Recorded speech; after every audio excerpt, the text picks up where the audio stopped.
وحده بتبرئة وبتنبرة وبتبصرة وبتذكرة بالذاكرات الذي ورد في عذومته كل من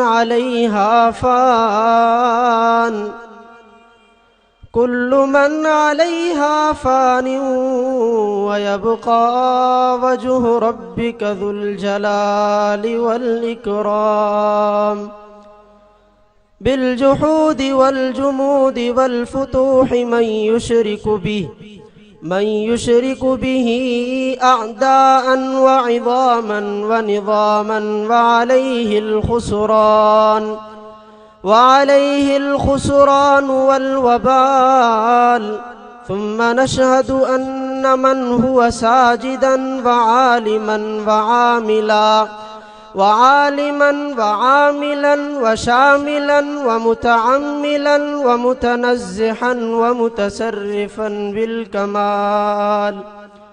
قال الله تبارك وتعالى في شانه المجيد والفرقان الحميد: ما كان محمد أبا أحد من رجالكم ولكن رسول الله وخاتم النبيين وكان الله بكل شيء عليما. وقال تعالى في مقام آخر: اليوم أكملت لكم دينكم وأتممت عليكم نعمتي ورضيت لكم الإسلام دينا. قال النبي صلى الله تعالى عليه وسلم: أنا خاتم النبيين لا نبي بعدي. قال النبي صلى الله تعالى عليه وسلم: بلغوا عني ولو آية. صدق الله مولانا العظيم وصدق رسوله النبي الكريم، ونحن على ذلك لمن الشاهدين والشاكرين، والحمد لله رب العالمين. يا رب صل وسلم دائما أبدا على حبيبك خير الخلق كلهم. هو الحبيب الذي ترجى شفاعته لكل حول من الأهوال مقتهم. آتے رہے انبیاء کما قیل لکم، آتے رہے انبیاء کما قیل لکم، والخاتم حقکم کہ خاتم ہوئے تم. یعنی جو ہوا دفتر تنسیل تمام کہ مہر ہوئی الیوم اکملت لکم.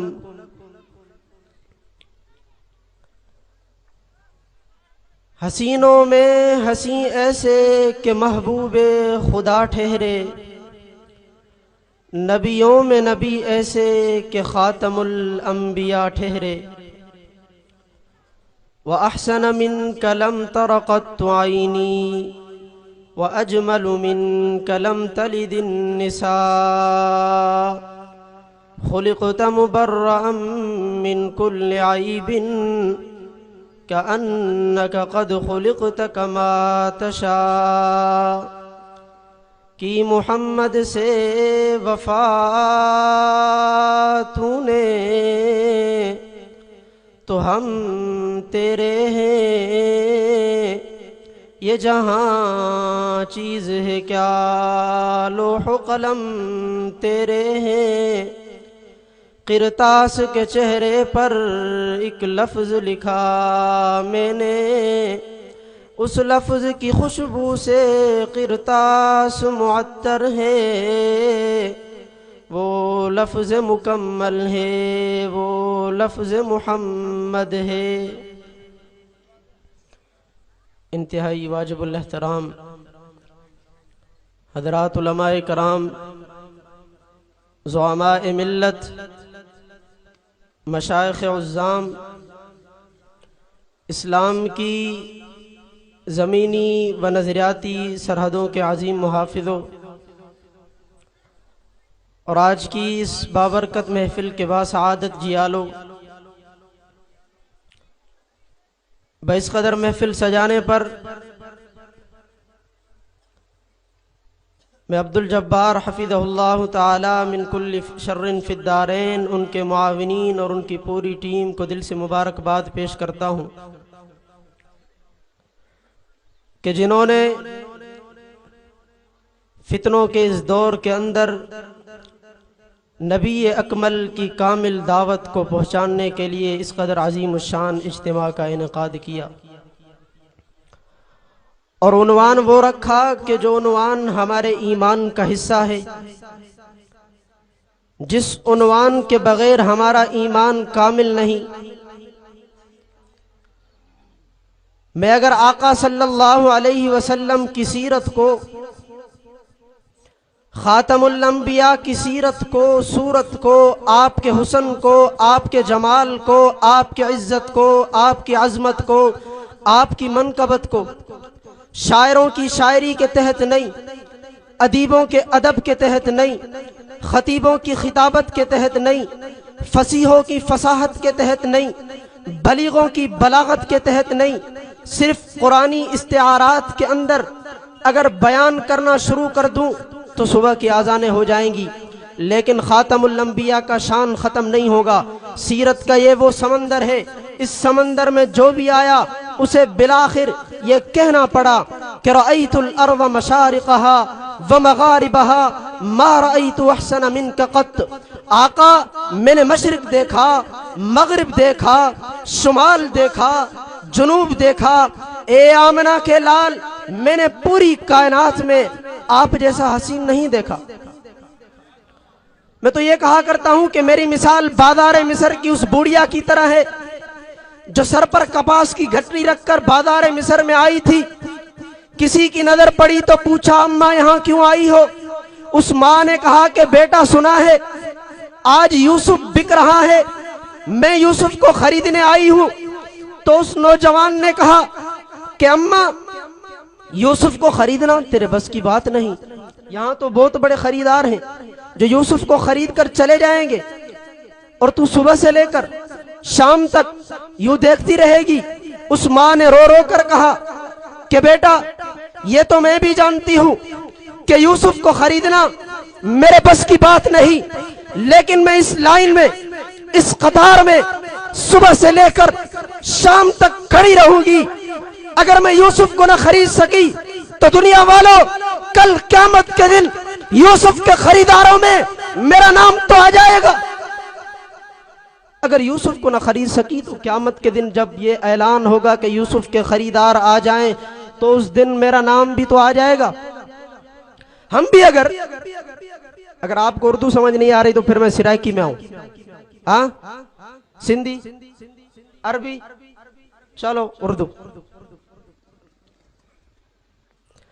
ہم اگر آقا صلی اللہ علیہ وسلم کی سیرت، صورت، حسن و جمال، عزت، عظمت، منقبت کو کما حقہ بیان نہیں کر پاتے تو کل قیامت کے دن یہ اعلان جب ہوگا، وہ دیکھو حضرت حسان ابن ثابت آ رہا ہے، محمد مصطفیٰ کا مداحان، وہ دیکھو حضرت شہید اسلام علامہ ڈاکٹر خالد محمود سومرو آ رہا ہے، وہ دیکھو علامہ انور شاہ کشمیری آ رہا ہے، وہ دیکھو سید عطا اللہ شاہ بخاری آ رہا ہے۔ جس دن حضور کے ان مداحان مصطفیٰ کی اعلان ہوگا اس دن مجھ ناچیز کا نام تو آ جائے گا۔ تیری نسبت نے بخشا ہے مجھے طرز حیات، تیرا نہ ہوتا سگے دنیا ہوتا۔ یہ صرف شاعری نہیں ہے بلکہ قرآن مجید کے ایک آیت کا شعری ترجمہ ہے، جس کو آقا صلی اللہ علیہ وسلم کی نسبت حاصل نہیں، جو آمنہ کے در یتیم کی قدموں کی خاک سے جڑا ہوا نہیں۔ میں نہیں کہتا، شاعر نہیں کہتا، خود خالق کائنات فرما رہے اولئک کالانعام، وہ تو جانور ہے، بل ہم اضل، بلکہ ان سے بھی بدتر ہیں جنہیں آمنہ کے لال کی نسبت حاصل نہیں۔ مسلمانوں واحد ایک چیز ہے اللہ کے نبی صلی اللہ علیہ وسلم کی نسبت. آج دنیا یہ نسبت، یہ تعلق ہم سے چھیننا چاہتی ہے. رسول اللہ صلی اللہ علیہ وسلم کا یہ تعلق امت کے ایمان کا تھرمامیٹر ہے. یہ تعلق جتنا مضبوط، ایمان اتنا قوی. اس تعلق میں جتنی کمی، ایمان میں اتنی کمزوری. حضرت علامہ انور شاہ کشمیری کا آپ نے نام سنا ہوگا، سنا ہے؟ ان کو اکثر خواب میں حضور کی زیارت ہوتی تھی. مریدوں نے کہا کہ ہمیں بھی کوئی ایسا وظیفہ بتائیں، ہمیں بھی آقا صلی اللہ علیہ وسلم کی خواب میں زیارت ہو. گھوٹکی والوں یہ جملے یاد رکھنا کہ حضرت شاہ جی نے کیا کہا کہ لوگو تم دن میں آقا کو نہ بھلاؤ، آقا رات میں تمہیں نہیں بھلائیں گے. پوچھا کہ شاہ جی ہمیں بھی کوئی وظیفہ بتا دیں، ہمیں بھی آقا کی زیارت ہو خواب میں. کہا کہ بابا تمہارے دن کے یہ اعمال ہیں، دن کو کچھ اور کرتے ہو، رات کو یہ تمنا کرتے ہو کہ آمنہ کا لال خواب میں آئے. یہ تو ہو ہی نہیں سکتا. آمنہ کا لال تو دور میاں، اس زمانے کا پیر بھی آپ کے خواب میں نہیں آئے گا. اپنے اعمال درست کرو. یہ نسبت نہیں تھی. یہی نسبت تھی کہ جس کو امیر عمر رضی اللہ تعالیٰ نے دیکھ کر حضرت ابوبکر صدیق سے کہا تھا کہ ابوبکر اپنی 2 نیکیاں دے دو اور عمر کی ساری زندگی کی نیکیاں لے لو. صحابہ کے غلاموں، داعیان اسلام کی سرزمین سے وابستہ لوگوں، آپ کے علم میں ہوگا کہ امیر عمر کی نیکیاں کم نہیں. جب تک بیت اللہ میں نماز جاری ہے عمر کا صدقہ جاریہ ہے. جب تک مسلمان عورت پردہ کرتی رہے گی عمر کا صدقہ جاریہ ہے. 22 لاکھ مربع میل پر اسلام کا جھنڈا لہرانے والے امیر عمر ابوبکر سے کہہ رہے کہ عمر کی ساری زندگی کی نیکیاں لے لو، ابوبکر اپنی 2 نیکیاں دے دو. اب صحابہ کی محبت کا عالم دیکھیں. حضرت ابوبکر نے پوچھا کہ عمر پیارے وہ 2 نیکیاں کون سی ہیں؟ قرآن نے 1400 سال پہلے صحابہ کی محبت کو بیان کر دیا تھا. رحماء بینہم، آپس میں مہربان، کہ بعد میں کوئی بدبخت کمینہ آئے گا جو بکواس کرے گا. پوچھا کہ عمر پیارے میری وہ 2 نیکیاں کون سی ہیں؟ فرمایا ابوبکر آپ کی ایک وہ نیکی جو آپ نے ہجرت کی رات رسول اللہ صلی اللہ علیہ وسلم کے ساتھ گزاری تھی.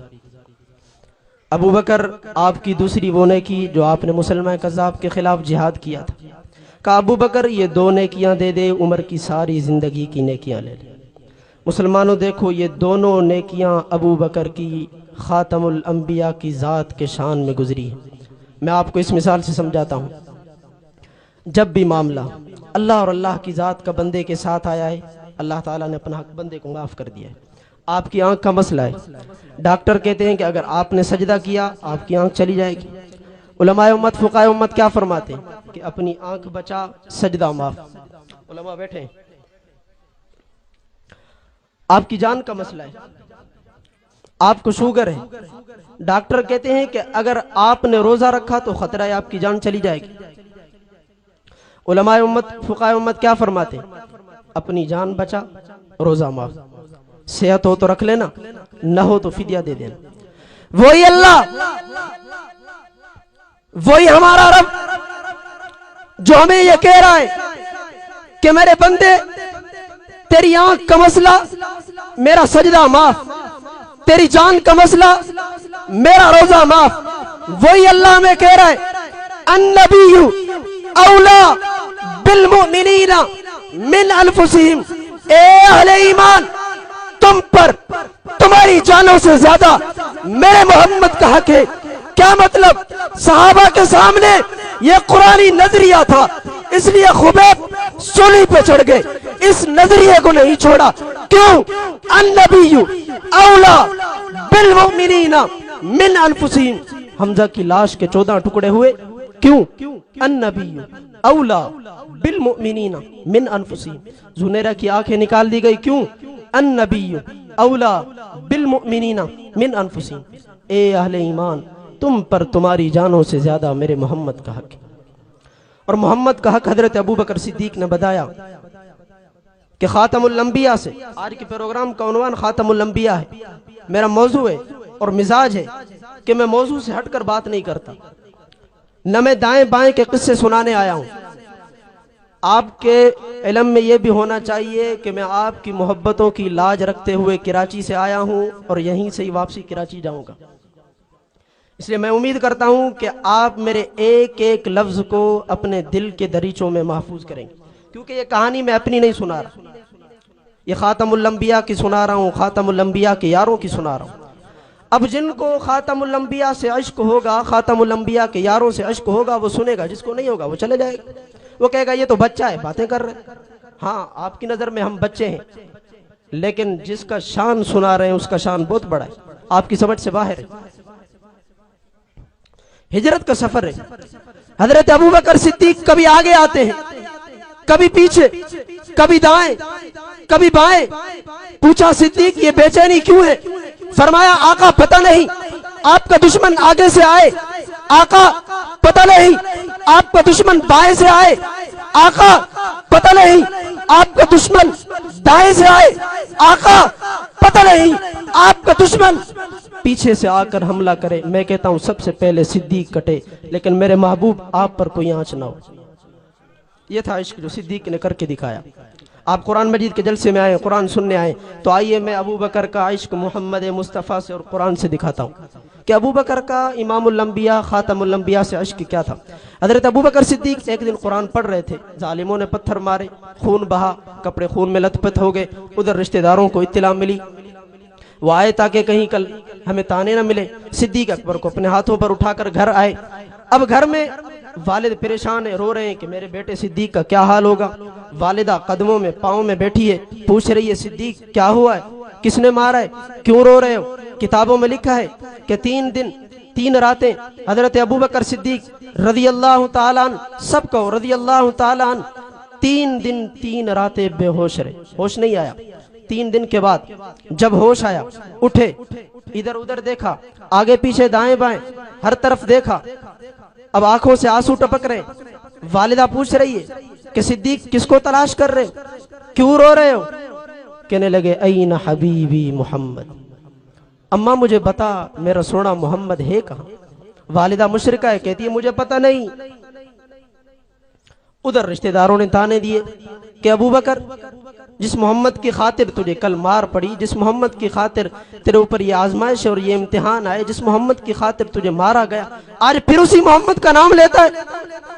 ابو بکر نے کہا کہ میرے رشتہ داروں تم تو جا رہے ہو، جاتے جاتے صدیق کا اعلان، صدیق کی محمد مصطفیٰ سے محبت، صدیق کا ایمان سن کر جائیں۔ کہا میرے رشتہ داروں یہ تو مجھے معمولی زخم لگے ہیں، اگر صدیق کا ایک ایک عضو کٹ جاتا تو تم صدیق کی رگ رگ سے محمد مصطفیٰ کی محبت سنتے، محمد مصطفیٰ کی محبت سنتے۔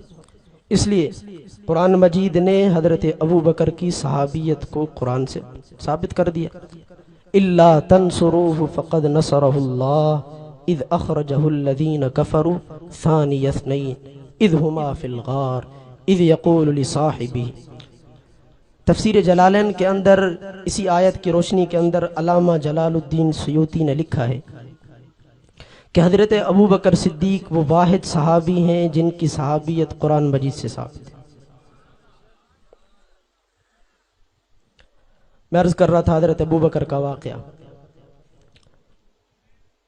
والدہ مشرکہ ہے، والدہ سے کہا کہ امیر عمر کی بہن ہے اسے بلا کر لائیں۔ وہ آئی، حضرت ابو بکر نے پوچھا کہ بہن بتاؤ اللہ کے نبی صلی اللہ علیہ وسلم کہاں ہیں؟ اشارہ کیا کہ ابو بکر تیری والدہ بیٹھی ہوئی ہے، وہ مشرکہ ہے، کہیں جا کر مشرکوں کو نہ بتائے۔ ابو بکر نے کہا کہ بہن میری والدہ پیری میرا حال دیکھ کر بے حال ہے، میں اس کے سامنے ہوں، میرے زخم اس کے سامنے، وہ مشرکوں کو نہیں بتائے گی، بتا محمد کہاں۔ کہا کہ ابو بکر آمنہ کا لال خاتم الانبیاء دار ارقم میں بیٹھا ہوا ہے۔ یہاں صدیق اکبر مسکرائے، تسلی ملی کہ اللہ کے نبی صلی اللہ علیہ وسلم سلامت ہے، محفوظ ہے۔ اب رات کا آخری پہر ہے، والدہ مشرکہ ہے لیکن محبت دیکھو، رات کا آخری پہر ہے، پیالہ بھی لائی، حلوہ بھی لائی، اور کہا کہ صدیق تجھے زخم لگے ہیں، ظالموں نے مارا ہے، تیرا خون بہا ہے، کمزور ہو گیا ہے، کچھ کھا تو صحیح، کچھ پی تو صحیح۔ گھٹکی والوں صدیق اکبر کا جواب سننا. کہا کہ اماں صدیق اکبر کا کھانا پینا اس وقت تک حرام ہے جب تک صدیق محمد مصطفیٰ کو نہیں دیکھ لیتے. والدہ یوں لیے کھڑی ہے، ایک ہاتھ میں پیالہ ایک ہاتھ میں حلوہ، 3 دن سے کچھ نہیں کھایا، بے ہوشی کے عالم میں. کیا کہہ رہا؟ اماں جس محمد کے لیے میں ظالموں کے طعنے برداشت کر سکتا ہوں، ان کے ظلم و ستم برداشت کر سکتا ہوں، اماں کیا میں اس محمد کے لیے بھوک اور پیاس برداشت نہیں کر سکتا؟ اب آمنہ کا لال خاتم الانبیاء وہاں پریشان بیٹھے ہیں کہ صدیق کا کیا ہوا. عشق تو یہ ہے کہ دونوں طرف سے محبت یکساں ہو. حضور کے ابو بکر سے ملاقات ہوئی، گلے سے لگایا جیسے چھوٹے بچے کو اپنی گود میں سلایا جاتا ہے، یوں اللہ کے نبی صلی اللہ علیہ وسلم نے ابو بکر کو اپنی گود میں سلایا.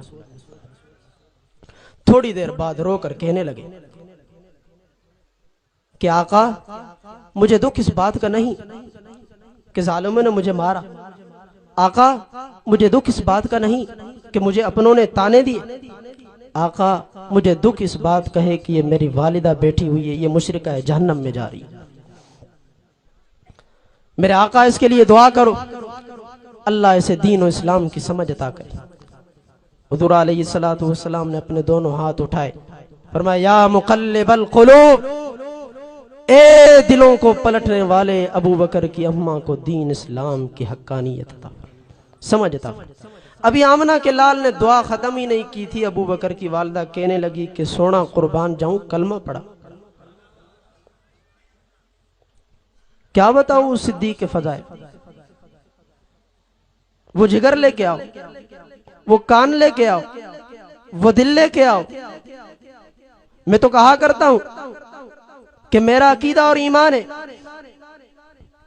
اللہ ایک ترازو رکھے، اس ترازو کے 2 پلڑے ہوں، ایک پلڑے میں اللہ پوری کائنات رکھے، زمین و زمان اسی پلڑے میں، مکین و مکان اسی پلڑے میں، عرش و سما اسی پلڑے میں، صبح و مساء اسی پلڑے میں، لیل و نہار اسی پلڑے میں، بیت اللہ اسی پلڑے میں، بیت المعمور اسی پلڑے میں، بیت المقدس اسی پلڑے میں، اس سے بھی اور آگے چل لوح و قلم اسی پلڑے میں، عرش و کرسی اسی پلڑے میں، تمام صلحاء ندبا انبیاء اتقیاء اسی پلڑے میں، تمام نباتات جمادات ارضیات فلکیات اسی پلڑے میں، آدم اسی پلڑے میں، نوح اسی پلڑے میں، موسیٰ اسی پلڑے میں، یعقوب اسی پلڑے میں، یونس اسی پلڑے میں، لوط و ہود اسی پلڑے میں، سلیمان اسی پلڑے میں، ذوالکفل اسی پلڑے میں.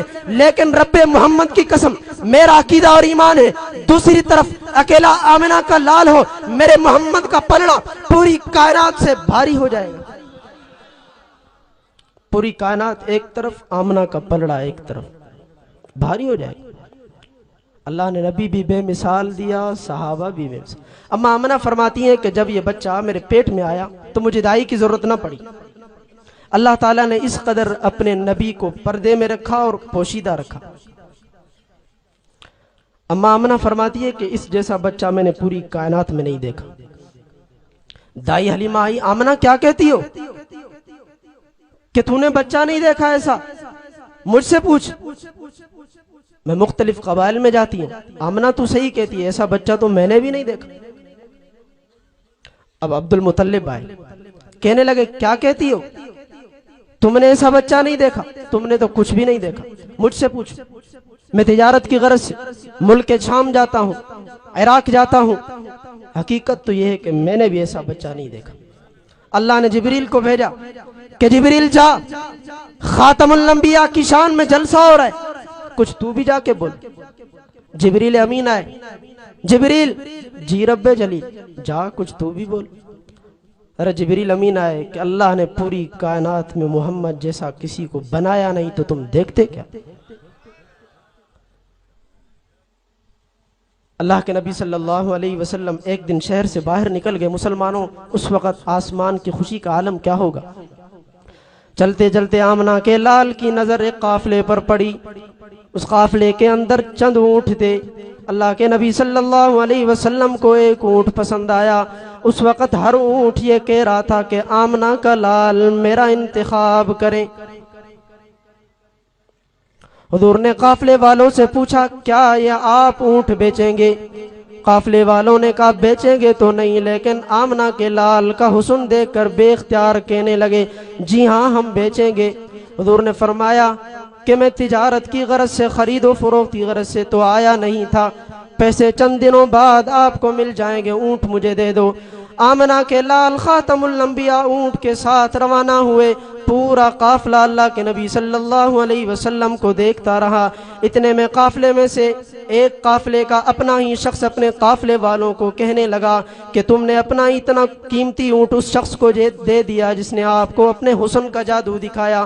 قافلے والوں میں سے دوسرا شخص اپنے ہی قافلے والوں کو کہنے لگا کہ ہم اسے اونٹ کیسے نہ دیتے. جب وہ بات کر رہا تھا یوں محسوس ہو رہا تھا جیسے 14ویں کا چاند زمین پر آ گیا ہے. کیا خوب سجن دیاں اکھیاں نے جویں بن کے سریا رکھیاں نے. اتنے میں جو قافلے کے سردار تھے گورنر، اس کی بیوی پیچھے خیمے میں بیٹھی ہوئی تھی، کہا خبردار اس شخص کے بارے میں کوئی بات نہ کرے. قافلے والوں کو خوشی ہوئی، تسلی ہوئی کہ عورت نے پہچان لیا ہے، اب ہمیں پیسے مل جائیں گے. کہا کہ تو اس شخص کو پہچانتی ہے کہ جو ہم سے اونٹ لے کر گیا؟ کہا پہچانتی تو میں بھی نہیں. جب یہ شخص آپ سے اونٹ لے رہا تھا، باتیں کر رہا تھا، میں نے اس وقت خیمے کی ایک چادر ہٹا کر دیکھی، پردے کی ایک چادر ہٹا کر دیکھی. وہ حسین اس قدر تھا کہ مجھ عورت کا ایمان اور یقین ہے کہ وہ جھوٹا ہو ہی نہیں سکتا. اگلے دن صحابہ اکرام رضوان اللہ تعالی علیہم اجمعین کچھ کھجورے بھی اور کچھ پیسے بھی لے کر حاضر ہوئے قیمت. کہا کہ اللہ کے نبی صلی اللہ علیہ وسلم نے کن سے اونٹ لیا تھا؟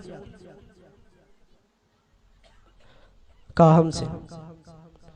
قافلے والوں نے کہا پہلے ہم خود بک چکے، ہمیں بتاؤ یہ سونا محمد رہتا کا، ہمیں پتا تو بتاؤ، پہلے ہم خود بک چکے، اب نہ اونٹ کی بات کرو نہ پیسوں کی بات کرو.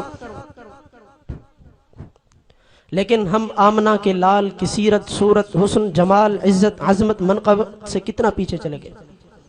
آج ہماری شادیاں کتنی دور ہیں آمنہ کے لال کی زندگی سے. آج کا تاجر کتنا دور ہے پیغمبر کی زندگی سے. آج کا وکیل کتنا دور ہے پیغمبر کی زندگی سے. آج کا صدر کتنا دور ہے پیغمبر کی زندگی سے. خود ہم کتنے دور ہو چکے رسول اللہ کی زندگی سے، نہ عبادات میں ان جیسے، نہ اخلاقیات میں پورے ان جیسے. آج اگر ہماری کمزوری نہ ہوتی تو دشمن میرے نبی کا چھٹا مذاق نہ اڑاتا.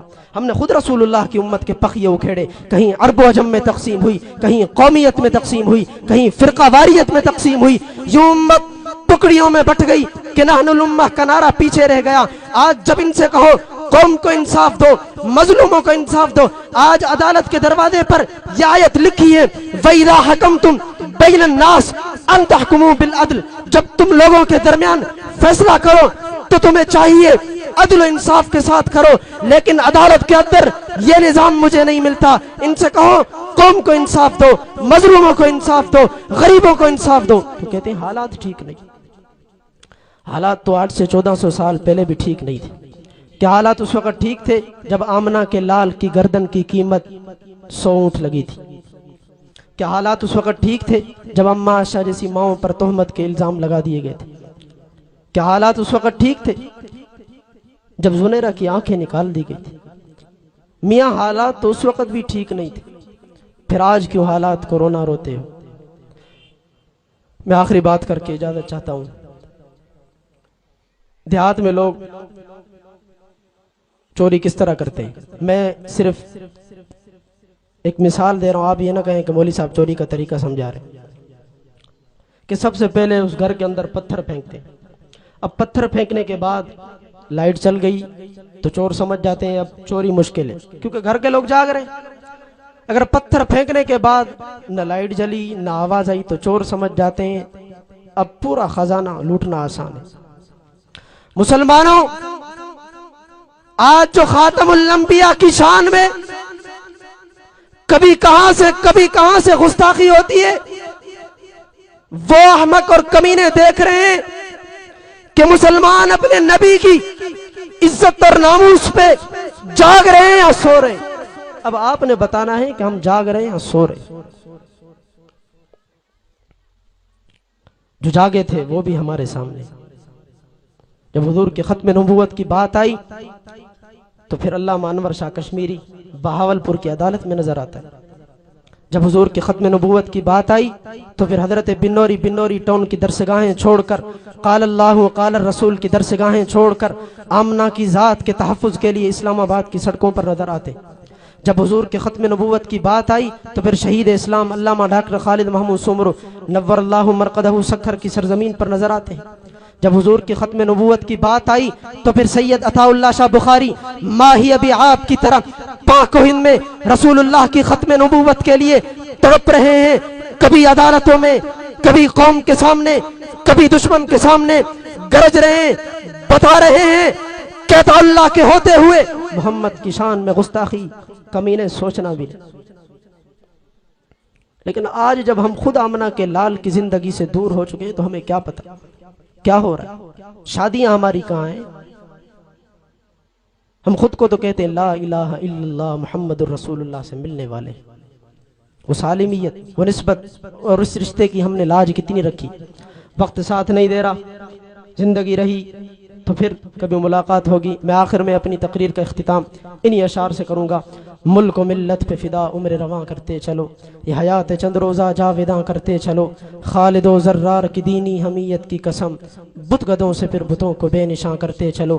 زندگی کیفی اسی حسن عمل کا نام ہے، کفر کو نابود حق کو جاویداں کرتے چلو۔ زندگی کیا ہے تڑپ کشمکش جستجو، جسے چین آ گیا اسے موت آ گئی، سکہ حق ہی چلے گا ارض پاکستان پر، یہ حقیقت اہل باطل پہ عیاں کرتے چلو۔ شراب و شیشہ ذکر بتاں کا وقت نہیں، اٹھو اٹھو کہ یہ خواب گراں کا وقت نہیں۔ زمانہ ڈھونڈ رہا ہے عمل کے شیدائی، خطائیں معاف حسن بیاں کا وقت نہیں۔ روش روش پہ خزاں کے نقیب ہے یارو، چمن بچاؤ غم آشیاں کا وقت نہیں۔ وما علینا الا البلاغ۔